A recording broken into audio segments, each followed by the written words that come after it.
sur R par f de x égale à moins 2x cube et g de x égale à 4x cube plus 1. Et étudier le sens de variation de des fonctions f et g. Donc sens de variation, il faut dire à quel moment elles sont croissantes et à quel moment elles sont décroissantes. Je vous redonne la propriété du cours. Soit f est une fonction polynôme de degré 3, telle que f de x égale à ax cube plus b. Donc, quand c'est de cette forme-là, ax cube plus b, il suffit de regarder le a. Si le a il est positif, f est croissante. Si le a il est négatif, f est décroissante. Donc pour la première fonction qui s'appelle f de x, c'est pas une fonction, c'est un nombre, hein. C'est des images. F c'est la fonction.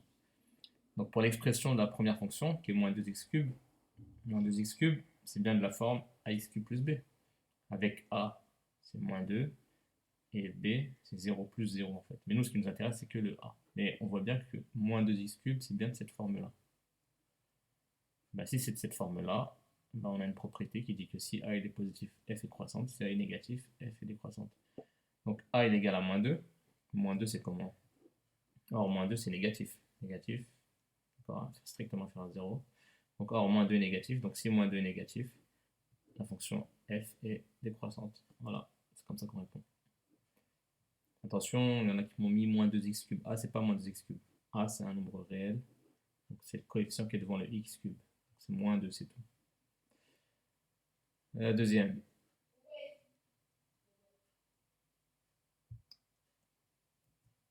La deuxième, j'ai complètement oublié de la faire, mais c'est pas grave. La deuxième, je vais le faire ici, c'est la même chose. Donc la deuxième, j'ai oublié de la faire, mais bon, on regarde ici. Donc g de x égale à 4x cube plus 1. Donc là, c'est la même chose. On va faire 4x cube plus 1 et de la forme ax cube plus b avec a égale à combien? Avec a égale à 4. D'accord? Donc c'est bien de la forme 4x cube plus 1, c'est bien de la forme ax cube plus b avec a égale à 4 et b égale à 1. Ça fait a égale 4. Or, 4, c'est comment? 4.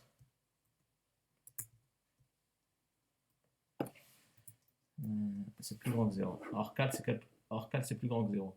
Donc si a il est positif, c'est-à-dire ça c'est 4 c'est positif, si a est positif, f est croissante. Donc là c'est pas f, c'est g. Donc la fonction g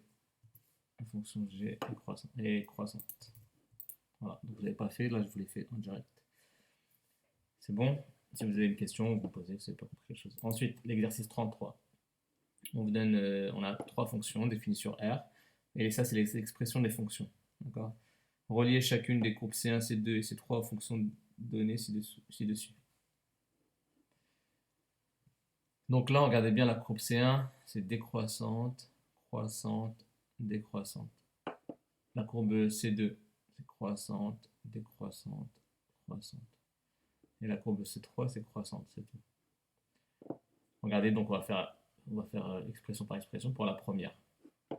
A, c'est égal à f de x égale à 0,5x cube plus 1. C'est la même chose qu'en dans l'exercice précédent. On remarque que c'est de la forme ax cube plus b. On a 0,5x cube plus 1 et de la forme ax cube plus b avec a égale à 0,5. Donc d'après la propriété, vu que a il est positif, donc la fonction f elle est croissante. Alors regardez, parmi les 3 courbes, il n'y en a qu'une qui est seulement croissante, et que la courbe C3. Parce que la courbe C1 elle est décroissante, croissante, décroissante, alors que la courbe C2 elle est croissante, décroissante, croissante. Et la courbe C3 elle est que croissante. Donc ça veut dire que la courbe de la fonction qui représente la fonction f, c'est C3. Donc la courbe représentative de la fonction f est C3. Voilà. Et vous avez vu les deux expressions suivantes, elles ne sont pas de la forme ax cube plus b. Pas cette forme-là. Celle-ci et celle-ci, elles ne sont pas de la forme ax cube plus b. Ensuite, la deuxième, je vous redonne la propriété qu'on a vu dans le cours. Soit la fonction f définie sur R par f de x égale à facteur de x moins x1, facteur de x moins x2, facteur de x moins x3. L'équation f de x égale 0 possède 3 solutions. X égale x1, x égale x2, x égale x3, appelées racines de la fonction polynôme f. Donc graphiquement, ça veut dire quoi? F de x égale 0, je vous l'ai déjà dit plein de fois. F de x égale 0, ça veut dire c'est le moment où la courbe elle coupe l'axe des abscisses. Donc ça veut dire que si on a une fonction qui est définie par une expression de cette forme-là, ça voudra dire que normalement la courbe elle coupe 3 fois l'axe des abscisses si les valeurs sont différentes. Des fois on peut avoir 2 valeurs identiques. Donc si on a 3 valeurs différentes, c'est-à-dire qu'elle coupe 3 fois Donc regardez bien, la première expression, on va faire g de x. G de x, c'est égal à moins 0,25, facteur de x plus 2, facteur de x plus 3, facteur de x moins 5. Donc là, on voit bien que c'est de la même forme. Sauf que là, il y a moins et là, il y a plus. Mais je vous ai déjà expliqué que plus 2, on peut l'écrire moins 2. D'accord? Donc ça fait moins 2, ça fait x moins 2, facteur de x moins 3, facteur de x moins 5. Là, on ne change pas, il y a déjà le moins. Donc, on peut dire que cette expression-là, elle est de la forme a facteur de x moins x1, facteur de x moins x2, facteur de x moins x3. Avec, il faut donner x1, x2, x3. Avec x1 c'est égal à moins 2, x2 c'est égal à moins 3, et x3 c'est égal à 5. Parce que x1 là, x2, x3 ils sont là, il faut qu'il y ait des moins. Et là, comme on n'a pas de moins, on a plus, ben, il faut savoir que plus, on peut l'écrire comme ça, moins, et après on écrit moins 2. Voilà, on peut écrire comme ça. Moins. Alors l'expression, on peut l'écrire comme ça. Et là, vous avez vu, là, on a le moins. Ce moins-là, c'est le moins qui est ici. Donc ça veut dire que x1, c'est combien? X1, c'est moins 2. X2, c'est moins 3. J'ai oublié de mettre le moins là. Et x3, bah c'est déjà, là, il y a déjà un moins. Donc le moins, c'est le moins qui est ici. C'est le moins qui est là. Donc x3, c'est 5. D'accord? Vous avez compris? Si vous n'avez pas compris, ben, vous me direz. De toute façon, je vais vous donner un autre exercice du même style à faire. Voilà. Donc ça veut dire quoi? Ça veut dire que ça, c'est les trois racines. Et ça veut dire quoi graphiquement? Ça veut dire que la courbe, elle coupe l'axe des abscisses en moins 2, en moins 3 et en 5 pour les valeurs de x. Et regardez, quelle est la courbe qui coupe en moins 2, moins 3 et 5? Donc là, regardez, l'axe le repère, il est là. Donc là, c'est moins 1, moins 2, moins 3. Et là, c'est 1, 2, 3. Là, il y a même une erreur quelque part. C'est moi qui ai recopié.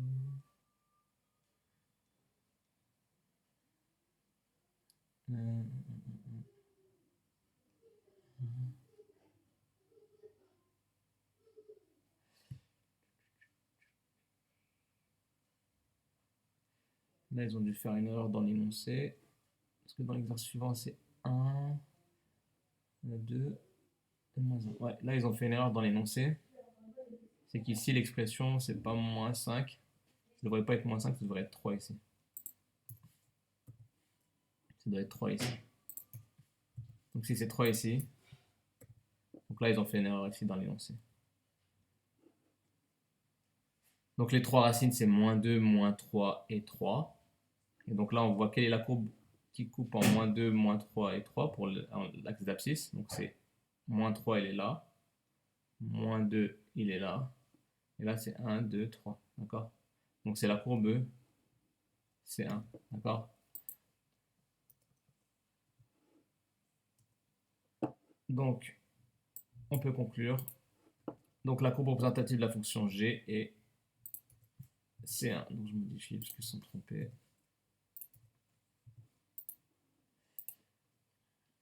Ensuite, pour le h, donc pour le h, il n'y a pas d'erreur. Pour le h, c'est la même chose. h de x égale à x moins 1 facteur de x moins 2 facteur de x plus 1. D'accord? Donc là, on remarque que cette forme-là, c'est bien ça. Le a ici, c'est 1. Quand tu pas nombre, le a, c'est 1. Mais bon, pour l'instant, on n'a pas besoin du a.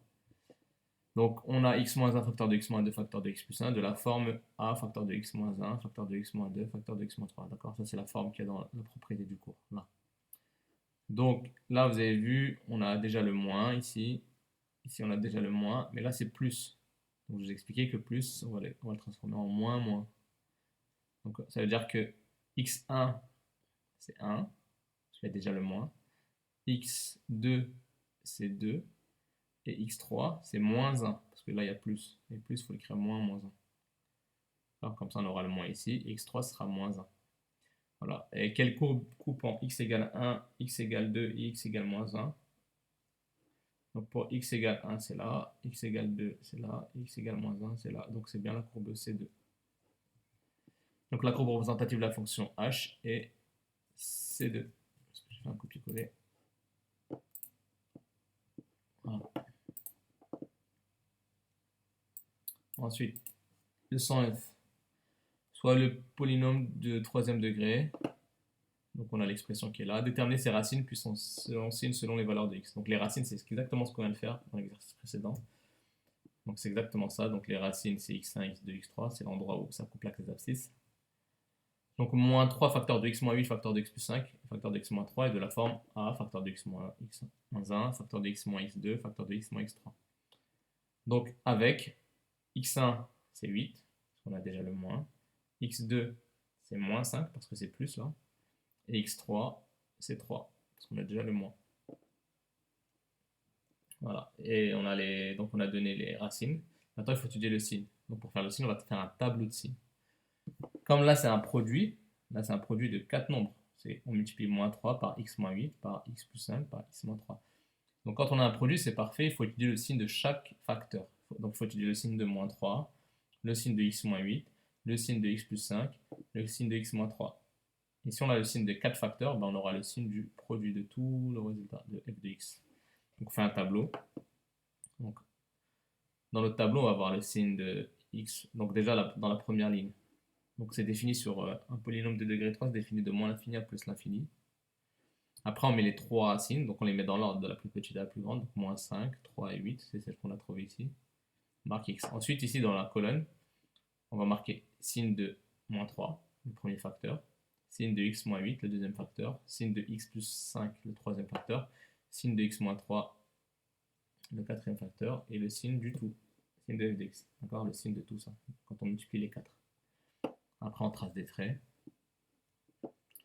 Et on complète au fur et à mesure. Donc le signe de moins 3. Donc moins 3, c'est de quel signe? Moins 3, il ne s'annule pas. Donc moins 3, c'est toujours moins. C'est toujours négatif. Donc on va marquer moins partout. Ensuite, x moins 8. X moins 8, il est égal à 0 pour quelle valeur? Donc x moins 8, il est égal à 0 quand x vaut 8. Parce que 8 moins 8, ça fait 0. Donc on va marquer 0 ici. Ensuite, là, comme c'est l'expression d'une fonction affine, à droite du 0, à droite de ce 0-là, on marque le signe du coefficient qui est devant le x, le nombre qui est devant le x. Et le nombre qui est devant le x, c'est 1. On ne le voit pas, mais il y a un 1. Et 1, c'est comment? C'est positif ou négatif? 1, c'est positif. Donc là, à droite du 0, on met le signe du coefficient qui est devant le x. Et comme le coefficient qui est devant le x, c'est 1, on marque plus. Et donc à gauche, on marque le contraire, moins. Tout ce qui est à gauche du 0, moins. Et on fait la même chose. X plus 5, à quel moment x plus 5 égale à 0? X plus 5 égale à 0 quand x vaut moins 5. Donc on marque 0 ici. Comme c'est l'expression d'une fonction affine, à droite du 0, on marque le signe du coefficient qui est devant le x. Le coefficient qui est devant le x, c'est 1. Et 1, c'est positif. Donc on va marquer plus. Et à gauche, on va marquer moins. X moins 3, il est égal à 0 pour quelle valeur? X moins 3, il est égal à 0 pour x qui vaut 3. Quand on remplace x par 3, 3 moins 3, ça fait 0. Donc là, on marque 0. Comme c'est l'expression d'une fonction affine, à droite du 0, on marque le coefficient, le signe du coefficient qui est devant le x. Et le coefficient qui est devant le x, c'est encore 1. Donc des fois, ça peut être un nombre négatif. Mais là, je vous en donner une expression simple, c'est que des nombres positifs. Donc c'est 1. Donc ça sera plus ici. Et donc ici, ce sera moins. Voilà, on a fini pour le signe des 4 facteurs. Maintenant, il faut le signe du produit. Donc il faut multiplier. Donc là, c'est des nombres. Donc entre moins l'infini et moins 5, moins 3 c'est négatif, x moins 8 c'est négatif, x plus 5 c'est négatif, x moins 3 c'est négatif. Un nombre négatif multiplié par un nombre négatif, multiplié par un nombre négatif, multiplié par un nombre négatif. Ça donne quoi? Un nombre négatif ou un nombre positif? Donc je vais vous rappeler la règle que vous avez appris au collège. Quand on multiplie, quand on effectue un produit avec un nombre de facteurs négatifs pair, ça donne un résultat positif. Et quand le nombre de facteurs négatifs est impair, ça donne un nombre négatif.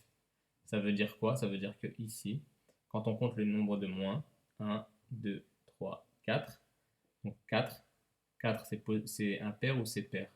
4 c'est pair. Donc si c'est pair, ça donne plus. D'accord? Ici c'est impair, ça donne moins. Mais regardez, on peut faire ça moins fois moins. Un nombre négatif fois un nombre négatif, ça fait positif. Donc les deux là, ça fait positif. Et un nombre négatif fois un nombre négatif, ça fait aussi positif. Donc là, les deux, ça fait positif. Et ces deux-là, ça fait positif. Donc, un nombre positif fois un nombre positif, ça fera positif. D'accord? On peut le retrouver aussi comme ça. Sinon, on compte juste le nombre de moins. Là, il y en a 4. 4, c'est pair, donc c'est plus. Là, il y en a combien? Il y a combien de moins? C'est les moins qu'il faut compter. Il y en a 3, donc ça sera négatif. Parce que 3 c'est impair. Là, il y en a combien? Il y en a 2 en tout.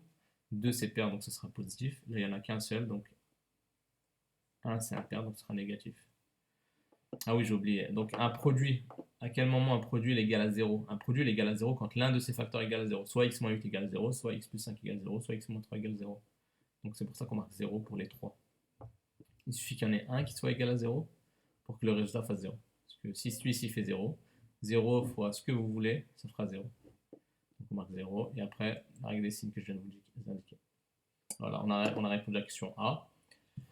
La question B, résoudre une équation f de x strictement inférieure à 0, c'est-à-dire à quel moment f de x il est négatif.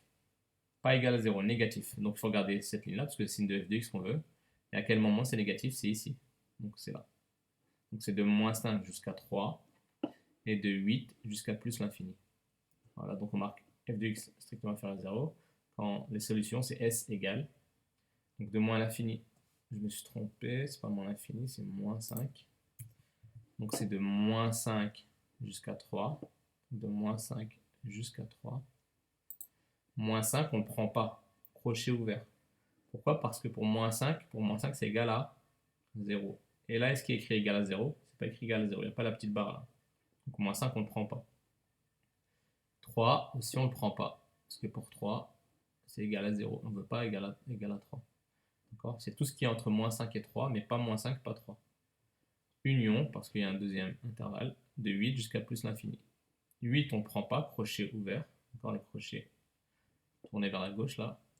Et plus l'infini. En infini, c'est toujours crochet ouvert. Voilà. Fin des exercices.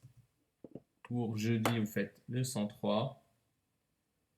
J'ai oublié de mettre l'énoncé, mais vous l'avez dans les livres. Il faut dresser le tableau de variation.